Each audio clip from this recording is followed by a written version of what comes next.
সাথী অনিরুদ্ধ আর বাণীকে নিয়ে মন্দিরে গিয়ে গরিব দুঃখীদের খাইয়ে তারপরে ঠাকুরমশাইকে বলে যে শাঁকাপোলাটা আমাকে দিন, আমি বাণীকে পরিয়ে দেব। তখনই ঠাকুরমশাই সাথীকে শাঁকাপোলাটা দিলে তখন সাথী বাণীর হাতে পরিয়ে দেয় আর ঠাকুরমশাইকে বলে আশীর্বাদের সিঁদুরটাও দিয়ে দিতে। তখনই নয়নতারা ওখানে গিয়ে সিঁদুরটা ফেলে দেয়। হ্যাঁ বন্ধুরা, এমনটাই দেখা যাবে। বিস্তারিত জানতে ভিডিওটি না টেনে সম্পূর্ণ দেখতে থাকুন। গল্পের শুরুতেই দেখা যাবে বাড়ির আত্মীয় স্বজনদের তাপস সবাইকে বাড়ি থেকে চলে যেতে বলে। তখন আত্মীয় স্বজন সবাই চলে যায়। তখন সাথীর সঙ্গে তাপস রাগারাগি করে বাড়ি থেকে বের হয়ে যায়। তখনই সাথী বলে আসলে মানুষটা এতই ভালো যে বাড়িতে থাকলে আমার সঙ্গে ঝামেলা হবে বলে রাগ করে বাইরে থাকে, যাতে আমাদের মধ্যে ঝামেলা না হয়। আসলে আমার স্বামীটা একেবারে মাটির মানুষ, এজন্যই এমন করে। তখনই দেখা যায় বাণী মনে মনে বলে আমি খুব ভালো করেই জানি যে তাপস মেসোমশাই কোথায় যায়, রাগ করে কোথায় থাকে সেটা আমি খুব ভালো করেই বুঝতে পারছি, কিন্তু আমি তো কাউকেই বলতে পারছি না। তখনই বাণী বলে মাসিমণি, কারোর উপরটা দেখেই বিচার করা যায় না, ভিতরটাও দেখতে হয়। তখনই দেখা যায় যে সাথী বলে বাণী, তুমি কি বলতে চাচ্ছ?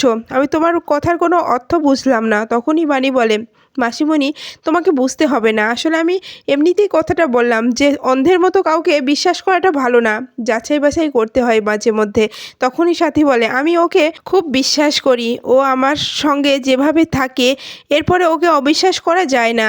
তখনই সাথী বলে এখন আত্মীয় স্বজন চলে গেল, তাহলে এই খাবার কে খাবে? বউ ভাতের অনুষ্ঠান তাহলে হবে না? তখনই বাণী বলে আসলে মাসিমণি, আমি একটা কথা বলতে চাই, কিছু না মনে করলে। তখনই সাথী বলে আচ্ছা ঠিক আছে, বলো বাণী। তখনই বাণী বলে আসলে মাসিমণি, আমি চাই যে আজকের খাবার মন্দিরে গিয়ে গরিব দুঃখীদের মাঝে বিলিয়ে দিতে। তখনই দেখা যায় সাথী বলে যে কথাটা তুমি খারাপ বলনি, তাহলে যাও তুমি পায়েস দিয়ে সব কিছু রান্না করো, আমি এই খাবারটাই মন্দিরে নিয়ে গিয়ে গরিব দুঃখীকে খাওয়াতে চাই। তখনই দেখা যায় বাণী রান্নাঘরে গিয়ে রান্না করতে থাকে আর সেখানে তানিয়া আসে আর বলে মা এখানে কি করছো? আজকে বউ ভাতের অনুষ্ঠান করছো, রান্না করছো? তখনই দেখা যায় যে বাণী বলে হ্যাঁ মাম্মাম, আমি আজকে বউ ভাতের রান্না করছি। তখনই দেখা যায় যে তানিয়া বলে যে আচ্ছা মা, তাহলে কি বর ভাতের রান্না করা যায় না? তখনই বাণী বলে কেন মা, এটা বলছো কেন?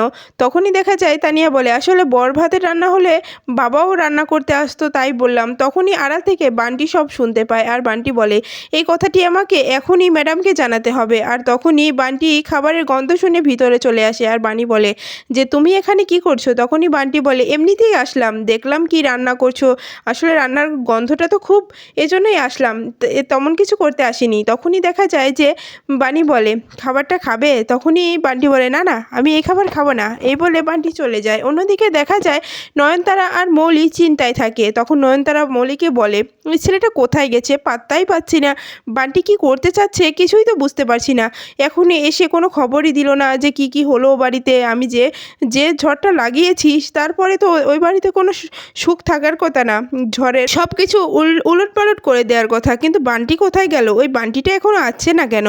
আমি কিছুই তো বুঝতে পারছি না। তখনই মৌলি বলে গ্র্যান্ডমম চলে আসবে, চিন্তা করো না, ওই ছেলেটা আসলেই দেখো আবার বাণীর খাবারের গন্ধে আবার ওখানে খাওয়া শুরু করছে নাকি। তখনই নয়নতারা বলে না না, বান্টি আবার সেমন কোনো কাজ করবে না, ও যদি এমন কাজ করে তাহলে ওকে এই বাড়ি থেকে ঘাট ধাক্কা দিয়ে বের করে দেবো না। তখনই দেখা যায় বান্টি চলে আসে আর বান্টির সঙ্গে নয়নতারার ধাক্কা লেগে যায়। তখনই নয়নতারা বলে এই বান্টি, কোথায় ছিলি এতক্ষণ? আর ও বাড়িতে কী হচ্ছে? সব কিছু শেষ হয়ে গেছে না? আর বউ ভাতের অনুষ্ঠান হচ্ছে না? তখনই বান্টি বলে না না, যেটা ভাবছেন সেটা না ম্যাডাম, আপনি জানেন না ও বাড়িতে কী হতে চলেছে। ও বাড়িতে বউ ভাতের রান্না হচ্ছে, কত রকমের রান্না আপনি জানেন, কি গ্রান, কি সুস্বাদু হবে খাবারগুলো। আমার তো মনে হচ্ছিল আমি ওখানে গিয়েই কবজি ডুবিয়ে খাই, কিন্তু কি করবো, আর ওখানে গিয়ে তো আর খেতে পারি না, তাই দাঁড়িয়ে থেকে দেখে চলে আসলাম।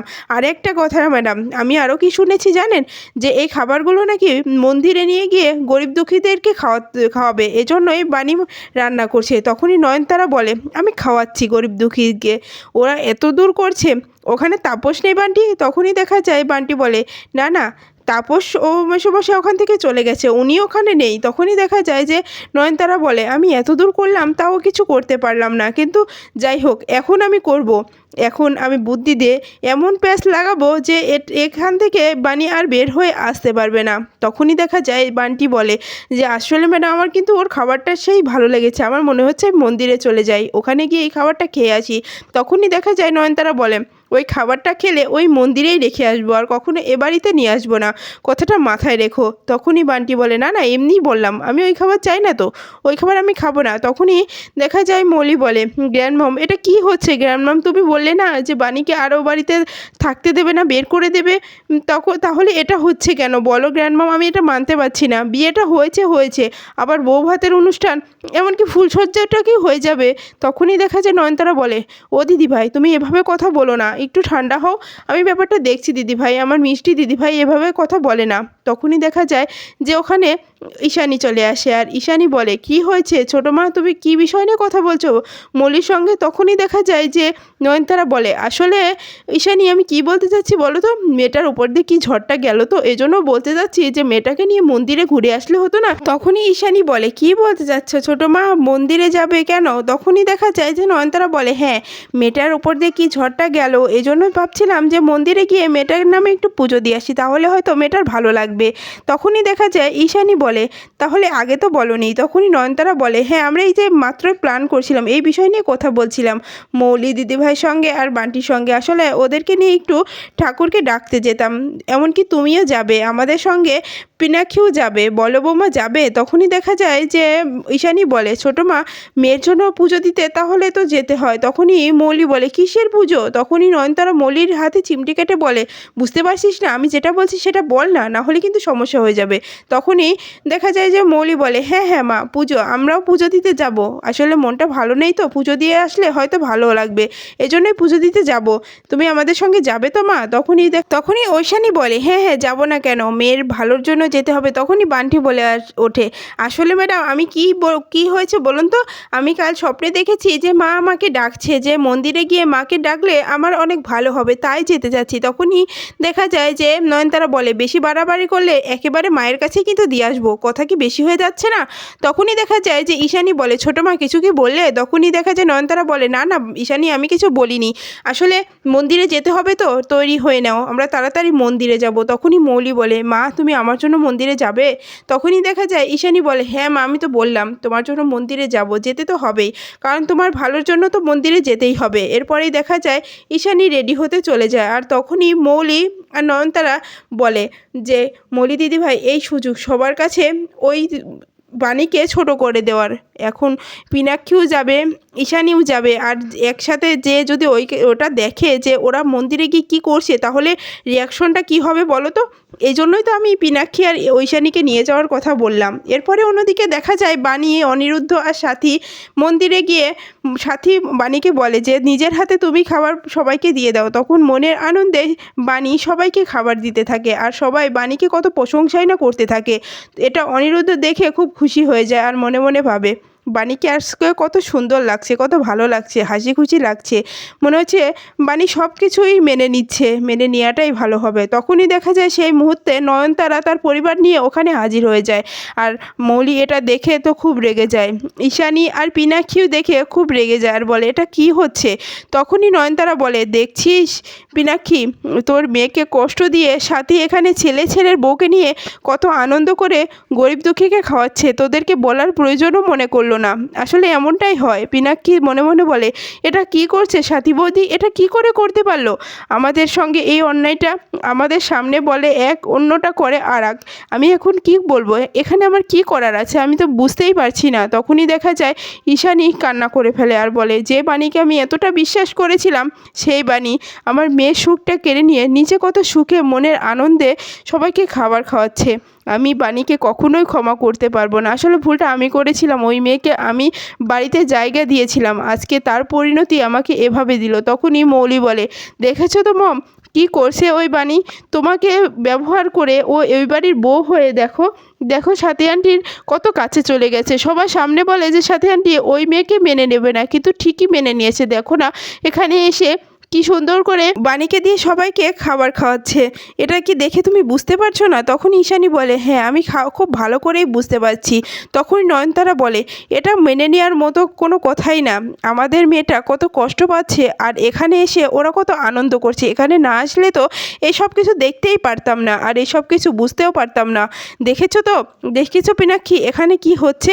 তখনই দেখা যায় যে সাথী বাণীকে ডাকে যে এখানে এসো বাণী। তখনই বাণী ওখানে গেলে সাথী ঠাকুরমশাইকে বলে যে শাঁখাপলাটা আমার হাতে নিয়ে আসুন। তখনই দেখা যায় ঠাকুরমশাই শাঁখাপলা নিয়ে আসে। আর তখনই বানি বলে কি করবেন মাসিমণি এটা? তখনই দেখা যায় যে সাথী বলে হাতটা এগিয়ে দাও। তখনই বানি হাতটা এগিয়ে দিলে তখনই সাথী শাঁখাপলাটা বানির হাতে পরিয়ে দেয়। তখন বানি মনে মনে ভাবে যে আমি ঠাকুরের সামনে বসে বলেছিলাম যে এখানে আমি সব কিছু খুলে দিয়ে যাচ্ছি, আবার যেদিন তানিয়ার বাবাকে খুঁজে পাবো সেদিন আবার এখান থেকেই এই শাঁখাপলা পরে যাব। তাহলে কি আমার কথাটা সত্যি হলো? আমি যেটা বলেছিলাম সেটাই সত্যি হলো? এরপরে দেখা যায় বানি ঠাকুরের কাছে প্রার্থনা করে যে ঠাকুর যা করছো সেটা ভালোই করছো। এরপরে দেখা যায় সাথী ঠাকুরমশাইকে বলে ঠাকুরমশাই আপনি যেই আশীর্বাদের সিঁদুরটা দিয়েছি সেটা ঠাকুরকে ছুঁয়ে বাণীকে দিয়ে দেন। এটা আশীর্বাদী সিঁদুর, আমার ছেলের যেন মঙ্গল হয়। তখনই দেখা যায় ঠাকুরমশাই সিঁদুরটা নিয়ে এসে যখনই বাণীর হাতে দেবে তখনই নয়নতারা এসে সিঁদুরটা ফেলে দেয়। আর তখনই সবাই অবাক হয়ে যায় আর বাণী খুব কষ্ট পেয়ে যায় যে এটা কী করলো। এরপরেই দেখা যায় যে অনিরুদ্ধ বলে এটা কি করলে তুমি? তখনই নয়নতারা বলে এটা যা করেছি বেশ করেছি। সাথী এটা কি করছো তুমি? তুমি আমার বাড়ির মেয়েকে কষ্ট দিয়ে তুমি এখানে এসে বৌভাতের অনুষ্ঠান করছো, এখানে আধিক্যতা করছো, আর সবার সামনে বলছো যে ছেলের বউকে মানবো না, কখনো মানবো না, বাড়ি থেকে বের করে দিচ্ছ। আবার এখানে তো গোপনে গোপনে সবই হচ্ছে। তাহলে এই নাটক করার কি দরকার ছিল? সবার সামনে এই নাটকটা না করলেই কি নয়? তখনই দেখা যায় সাথী বলে এটা ভুল করছেন, আমি এরকম কিছু করিনি। মাসিমা আপনি বিশ্বাস করুন আমি এই বিয়েটাকে মানি না, কিন্তু আমার ছেলে তো ছেলের সুখ দুঃখে তো আমার দেখতে হবে, ছেলের মঙ্গল অমঙ্গলেরও তো কথা আছে, এজন্যই আমি এখানে এসেছি, বিশ্বাস করুন মাসিমা। তখনই দেখা যায় নয়নতারা বলে সাথী আমি তোমার কোনো কথাই বিশ্বাস করছি না।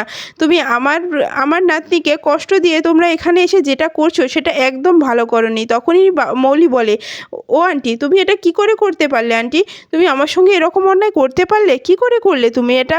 আমার এখানে আসার কথা ছিল, অনিরুদ্ধর সঙ্গে আমার বিয়ে হওয়ার কথা ছিল, অনিরুদ্ধকে আমার ভাত কাপড়ের দায়িত্ব নেওয়ার কথা ছিল, কিন্তু সেটা তো নিল না আন্টি। তাহলে তুমি এই সব কিছু ভুলে গেছো? তুমি তোমার মৌলিকেও ভুলে গেছো আন্টি? তখনই দেখা যায় সাথী বলে না মৌলি তুমি আমাকে ভুল বুঝছো, এরকম কিছুই না। তখনই ঈশানী বলে সাথী আমি তোমার কাছ থেকে এটা আশা করিনি। তখনই সাথী বলে ঈশানী দি আমি এরকম কিছু না, তোমরা যেটা ভাবছো সেরকম কিচ্ছু হয়নি। তখনই ঈশানী বলে আমি এটা বিশ্বাস করতে পারছি না সাথী যে তুমি এরকমটা করতে পারো।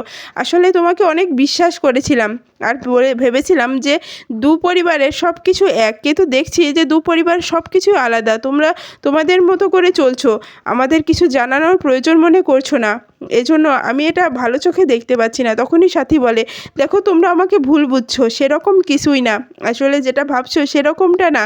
আমার ছেলের মঙ্গলের জন্য আমি এটুকু করতেই পারি, যেহেতু অনিরুদ্ধকে আমি পেটে ধরেছি এজন্য ওকে তো আর আমি ফেলে দিতে পারি না। তখনই পিনাক্ষী বলে অনেক হয়েছে বৌদি, আমি এটা মানতে পারছি না। তাপসদা কোথায়?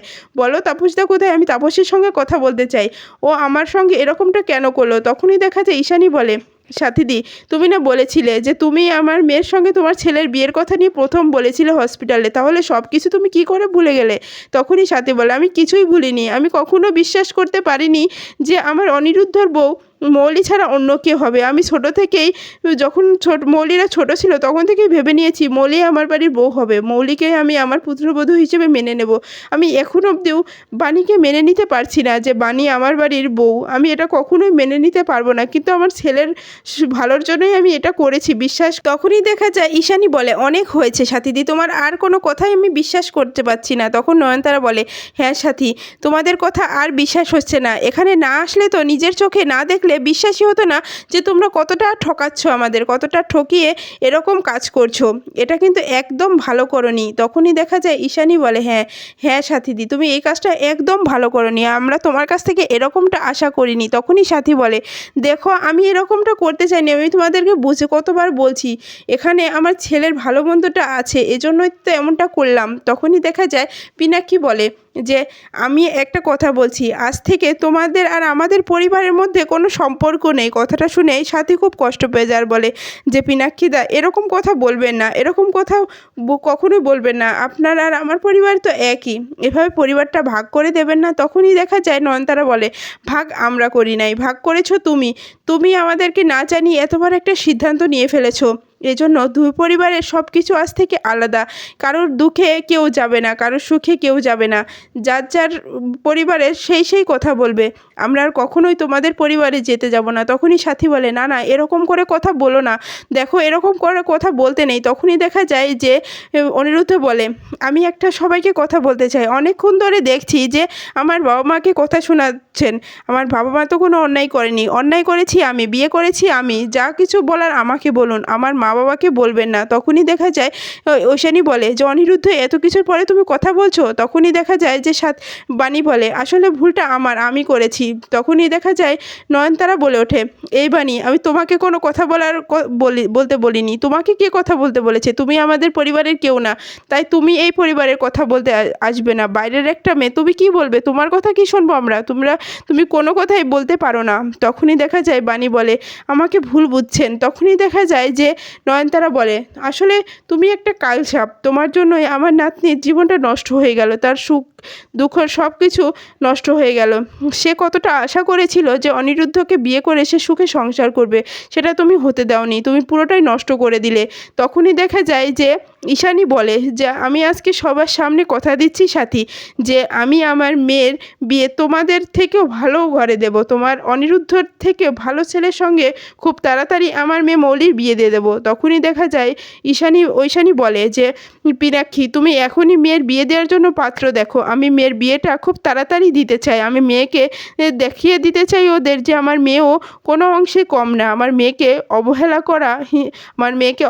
করা আমি আর সহ্য করতে পারছি না পিনাক্ষী, তুমি কিছু একটা করো। তখনই পিনাক্ষী বলে, চিন্তা করো না ঈশানী, আমি যত তাড়াতাড়ি সম্ভব তত তাড়াতাড়ি মেয়ের বিয়ের ব্যবস্থা করছি। তখনই দেখা যায় ঈশানী বলে, হ্যাঁ আমিও চাই, যে আমি ওদেরকে দেখিয়ে দিতে চাই যে আমি আমার মেয়ের কত ধুমধাম করে বিয়ে দিতে চাই। তখনই দেখা যায় যে নয়নতারা চমকে যায় আর মনে মনে বলে, এটা তো হতে দেওয়া যাবে না। আমি চেয়েছি যে মৌলির বিয়ে অনিরুদ্ধর সঙ্গে দিতে, আমি অনিরুদ্ধর সঙ্গেই মৌলির বিয়ে দেবো, অন্য কারোর সঙ্গে আমি মৌলির বিয়ে হতে দেবই না।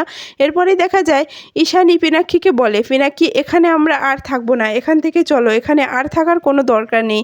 এরপরেই দেখা যায় যে পিনাক্ষী ঈশানীকে নিয়ে আর সবাইকে নিয়ে ওখান থেকে চলে যায়। তখন বাণী কান্নায় ভেঙে পড়ে আর বলে, এটা তো আমি চাইনি, এটা আমি কখনোই চাইনি। আমি মেয়ে হয়ে আরেকটা মেয়ের জীবন নষ্ট করতে আমি এটা কখনোই চাইনি। এরপরে দেখা যায় যে বাণী ঠাকুরের সামনে গিয়ে কান্না করতে করতে বলে যে, আমি এরকমটা কখনো চাইনি, তাহলে আমার সঙ্গে কেন এরকম হলো? আমি তো এরকমটা কখনো ভাবিনি। আমি একটা মেয়ে হয়ে আরেকটা মেয়ের স্বপ্ন ভেঙে ফেললাম, এটা হতে পারে না। হ্যাঁ বন্ধুরা, এই ছিল আজকের আপডেট। ভিডিওটি কেমন লাগলো কমেন্টস করে জানাতে ভুলবেন না। পরবর্তী আপডেট পেতে চাইলে চ্যানেলটি সাবস্ক্রাইব করে পাশে থাকা বেল বাটনটি অন করে রাখুন। ধন্যবাদ।